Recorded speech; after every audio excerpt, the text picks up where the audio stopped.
read the Bible, one of my prayers is, Lord, as I'm reading the scriptures, I don't just want to read it just for reading purpose. And I know sometimes we can fall into that. It's easy to do so. And sometimes it's not every time you read the scripture, you're just like, oh, I got this lesson, oh, this epiphany, oh, this happened, oh, that happened. It's not all the time. But the very few times that that does happen, it's a time where you have to stop, think, write it down, and just meditate on that. And guys, listen, I came across 2 Kings chapter 7. And I hope that I got the scripture correct, but 2 Kings chapter 7. And I have been thinking about this scripture all week long. So finally, I've been able to digest, and I've been able to kind of reminisce and to meditate and to really reflect on it. And I want to share with you all what I have learned from this key scripture, 2 Kings chapter 7, right here on Moments of FA, where we talk about love, life, and God. So just to give you a background story so you can understand where I'm going, because I'm about to run with this thing. I love reading the Bible. I love scriptures, and that is one of the areas where I can talk about forever because I love it. So let me give you a background story. Now, Israel at this time was going through a lot. The economy was terrible. And I know for say, you know what I did that salon? Oh, because I understand what I can call, you know, what we family they can call in America, they can always say, oh, team tranga, oh, markets, oh, price don't go up, oh, fuel don't go up, rest back don't, oh, team dia. But let me tell you, the economy, it was as it is in Sierra Leone today, the economy as it is wherever you are in the US today, it's not comparable to how it was in Israel. It was so bad that mothers had a conversation. Listen, mothers, somebody who went through pregnancy for 9+ months, who went through labor pains, gave birth to a full human, they had a conversation. They agreed, hey, listen, let's go ahead and kill our children and let's eat them so we can survive. So today we can kill mine, tomorrow we'll do yours. Do you know what it takes for a mother to go ahead and kill her own child? Cut the pieces together. This is me. I'm telling you, my imagination went vivid when I read the scriptures. It goes vivid. Like I go through the whole 9 yards. Think about it. You kill your own child. And imagine how they even killed the child. How old was the child? That's how I think. How old were they? How did you do it? And I'm trying not to go into that detail because it just makes me sad. But you killed the child, you cut the child to pieces and whatnot, you boil them, make them to the soup, into a stew, whatsoever, and you sit down and you eat this child that you gave birth to. Bruh, that economy had got to be bad. And there's no economy that I know of at this time. Maybe there is, and I haven't been reading or seeing them. Maybe that was as bad as that, but there's no economy that I know of that is as bad as that. Israel was going through all of that. So what I'm trying to say is stop complaining, y'all, okay? Stop complaining. It's not that bad. Trust me. You will find a way, okay? Anyway, Israel was that bad, and the king was just going through a whole bunch, and he was upset at God. So the prophet came, and he was like, you know what? Don't trip. Don't worry about it. By this time, at so, by this time, that you're gonna have so much that you're just gonna be selling stuff that you're supposed to sell less than for $100, you'll be selling it for $1 each. And of course, somebody was there who scoffed at it. That's what people do. A lot of people who, when it's so hard to believe the miraculous signs and wonders that God is going to do or is already done, people scoff at it all the time. And what did the prophet say? He said, you know what? Because you're scoffing at this, guess what? You're gonna see it with your eyes, but you will not touch it. You will not taste it. So the first lesson I got from 2 Kings chapter 7 is this, y'all. Listen. The way how God is, when he talks about you, when he sees you, he does not talk or sees you the way you are right now.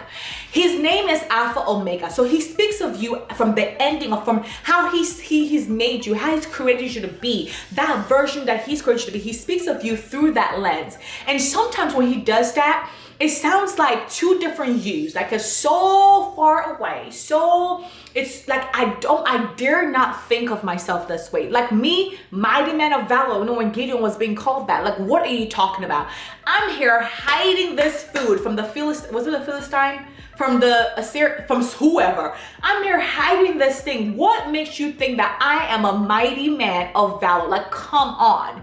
But that's how God does. When he talks about you and I, he does not talk about us the way how we are and the stuff we're struggling with. He does not do that. Just like how as parents, right? We talk of good of our children. Now, I know some parents who go out there and talk mess about their kids, but you guys need prayers, okay? But you go to somebody and you're talking good about their kids. Oh, if you see my daughter, if you see Effie Hindtown, be up your Effie now, it's also above you, but you put us in this light. You talk about it in a different, in the way that you envision Effie to be, right? That's how God speaks of us, but He already knows us how we're supposed to be, right? And he did all of that, and this man scoffed at it, right? And that's what we do when God tells us that we scoff at it. God is, what do you mean I'm supposed to be a millionaire? Like, I don't even have $1 in my account, so stop tripping. And guess what?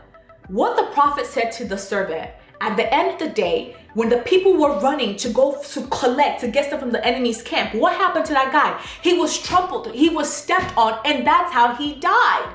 So what did I learn from that? One thing is, whenever God is telling you something, even if your mind cannot grasp it or understand it, take a pen, take a paper, write it down, and say, God, listen, I don't know how I'm gonna believe this. Right now, it seems like it's so far away. Number one, help my belief. Remember, the scripture was telling us, I believe in the book of Luke, when the father came to Jesus and he was like, Lord, help my disbelief. Help me to believe this. Help me to see myself through how you see this. Help me. So write it down. Don't just dismiss it. Because sometimes, listen, we can be the ones that cancel out what God has said about us. God can say A, B, and C about you, but it doesn't necessarily mean that it's going to come to pass. Why? Because it's all up to you. Do you align with what He said, or do you dismiss it? Do you scoff at it?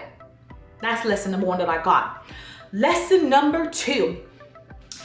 After the prophet said, what was going to happen, there were 3 people, I believe, who were sitting down and they were just thinking about their life.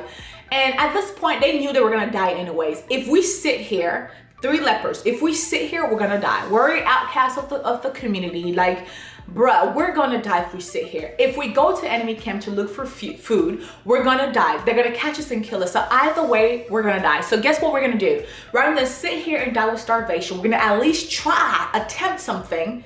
And if we die in the process, so be it. So just do it. And they went. And God used them to bring forth the prophecy to pass.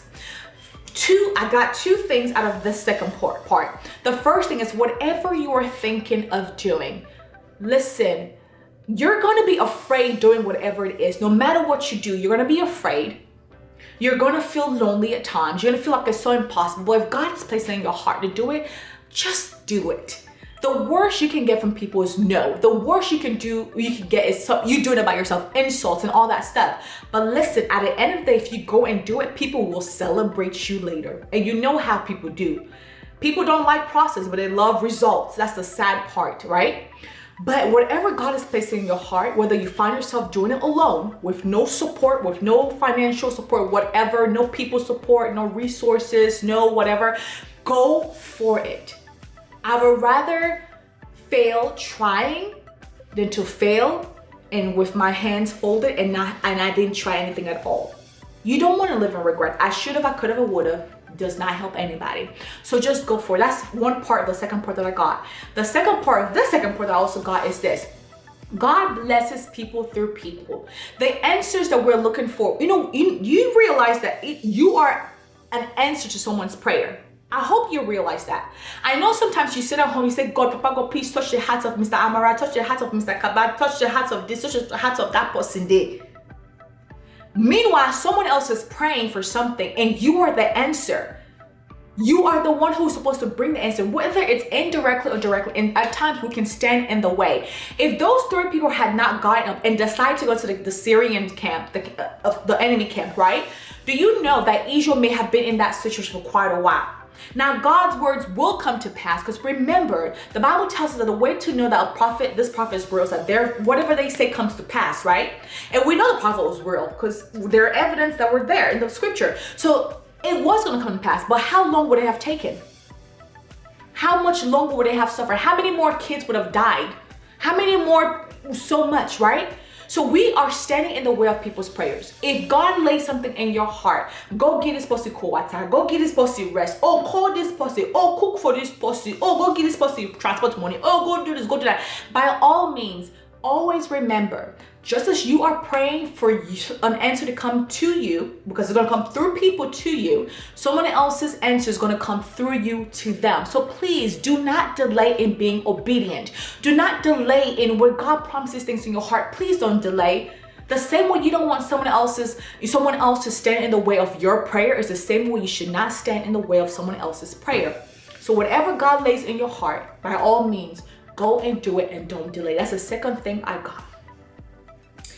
I think that's well, you can say 3 things in a way. And it's just, as I'm reading and I'm going back and forth, just reading 2 Kings 7, and I'm trying to find different, and I'm looking at different scriptures, I should say, different versions.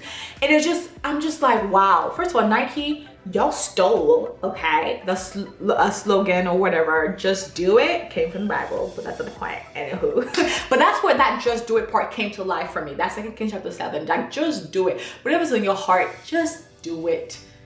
Do it, do it, do it, do it, do it. So it's just amazing how, I don't know, I could go on about that scripture, about that specific chapter, and so many stuff were taught, so many stuff that I got from it. But that's my, my 2 cents I wanted to share. And there's some other stuff I got as well, but I don't want to make this video too long. But go ahead and read it, 2 Kings chapter 7, read it. And let's talk about in the comment section what you got from it, what's your questions, your lessons, and how, whatever it is you got from it, share it, and let's discuss, okay?